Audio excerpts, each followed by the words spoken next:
Breakup के बाद मुझे लग रहा था कि जिंदगी एकदम से रुक सी गई है। काल के जाने से मुझे अंदरूनी तौर पर तोड़ दिया था। कुछ हफ्तों तक मैं सिर्फ घर में बंद, दुखी और थकी हुई फिरती रही। फिर एक दिन लगा कि अब बस मुझे खुद को संभालना होगा। मैंने डिसाइड किया कि या तो जिम ज्वाइन कर लूं या हाइकिंग शुरू कर दूं। और काश काश मैं जिम ही ज्वाइन कर लेती। नए हाइकिंग बूट्स, एक डे पैक और कुछ गियर लेकर, जिनका कोई फायदा नहीं हुआ, मैं एक ट्रेल पर निकल पड़ी जो मेरे घर से 45 मिनट्स दूर था। सुबह हवा ठंडी और ताज़ा थी, जैसे कोई नई शुरुआत।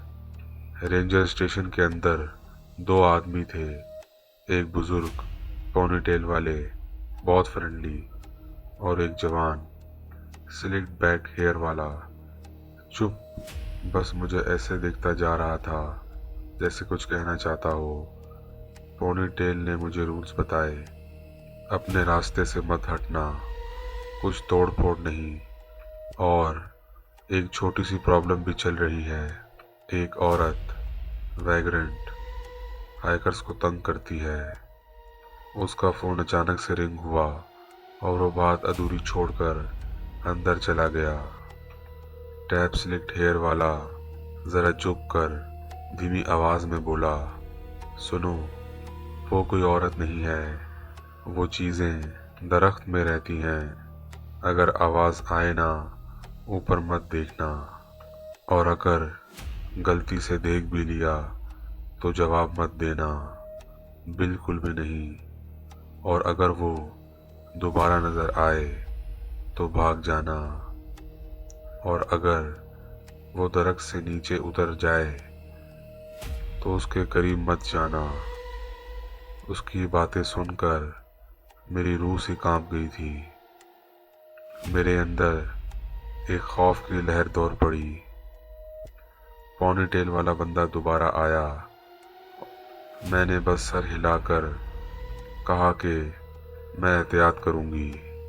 बस यही मेरी सबसे बड़ी गलती थी। अगर मैं अक्लमंद होती तो वहां से पलट जाती, मगर मैं जिद्दी हूँ और थोड़ा बेवकूफ़ भी। चलते चलते आधा घंटा गुजरा तो नए बूट स्पेयर काटे जा रहे थे। गर्मी, शदीद पसीना और बेचैनी बढ़ रही थी। फिर मैं एक बेंच पर बैठी और अपनी चाबुक जैसी दर्दनाक ब्लिस्टर देखा। फिर अचानक वो एहसास आया जैसे कोई पास ही हो। फॉरेस्ट बिल्कुल खामोश, अननेचुरली क्वाइट। फिर आगे वाले दरख्त से अचानक ब्लैक बर्ड्स का एक झुंड उड़ा। एकदम से मेरा दिल एकदम धड़कने लगा। बस मैंने फैसला किया, मुझे निकलना होगा। वापस लौटते हुए मुझे वो आवाज़ सुनाई दी, हेलो, बिल्कुल ऊपर से। मैंने ऊपर देखा, और जिसे देखा उसकी सूरत मैं कभी नहीं भूल सकती। एक औरत, लेकिन इंसान तो बिल्कुल भी नहीं लग रही थी। पतली, हड्डी सी, बिल्कुल सफ़ेद जिल्द, लंबी लंबी बाहें जो पूरा दरख्त घेर रही थी, उंगलियां इतनी लंबी कि बार्क को चुड़ियों की तरह पकड़े हुए, आंखें पानी जैसी, मिल्की, दूर दूर सेट, और मुकम्मल नेकेड। तुम्हें दर्द हो रहा है? उसने आवाज़ निकाली। आवाज़ किसी तोते गधे की तरह फटी हुई। फिर वो मुस्कुराई। छोटे छोटे नोकीले दांत, मगरमच्छ जैसे गम से निकले हुए। मेरा खून सुर्ख।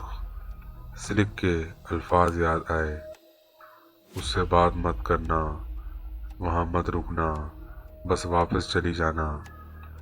मैंने एक स्टेज एक्टर की तरह सीधा मुंह रखा और चलना शुरू कर दिया। डर ने मेरी रूह को बिल्कुल जकड़ लिया था। 5 मिनट या 5 साल, पता नहीं कितना वक्त गुजरा। फिर मैंने उसे दोबारा देखा। इस दफा वो मुझसे आगे एक दरख्त में लटकी हुई थी। पेल लेग्स कैनोपी से लटक रही थी। फिर पूरा जिस्म नीचे आ गया।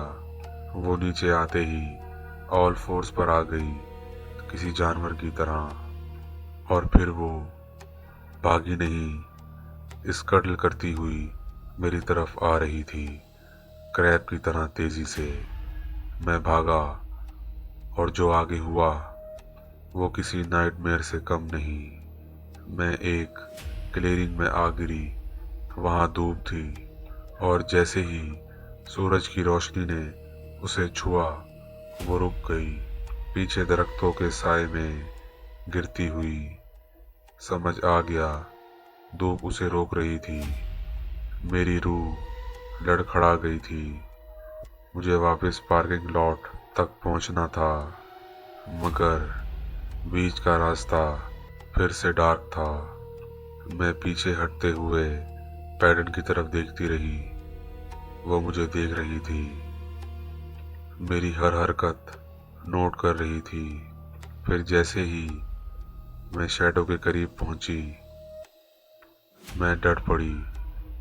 एक चीख, एक खतरनाक फ्लैश, वो दरख्त के अंदर से मेरे साथ साथ चल रही थी, घूमकर, लूप मारकर, सीधे मुझ तक आ रही थी। मैंने हिम्मत जुटाई, पैरों का दर्द भूल गई और भागती ही चली गई। और फिर सूरज की रोशनी अचानक से नमूदार हुई। मैंने शुक्र अदा किया कि मैं बच गई। वो क्लीयरिंग के बाहर रुककर चीखती रही जैसे धूप उसे जला रही हो। मैंने गाड़ी में जंप किया, लॉक लगाया, इंजन स्टार्ट किया। पूरा जिस्म कांप रहा था मेरा। स्लिक भाग कर बाहर आया, मगर मैंने बस चीख कर कहा, जल्दी अंदर जाओ, दरवाज़ा बंद कर लो। और फिर निकल पड़ी। उस दिन के बाद मैंने कभी हाइकिंग नहीं की, कभी फॉरेस्ट के पास नहीं गई। लाइट्स हमेशा ऑन होती है और शेड से डर लगता है, क्योंकि मुझे अब भी अक्सर लगता है कि कोई दरख्त के ऊपर छुपकर मुझे देख रहा हो।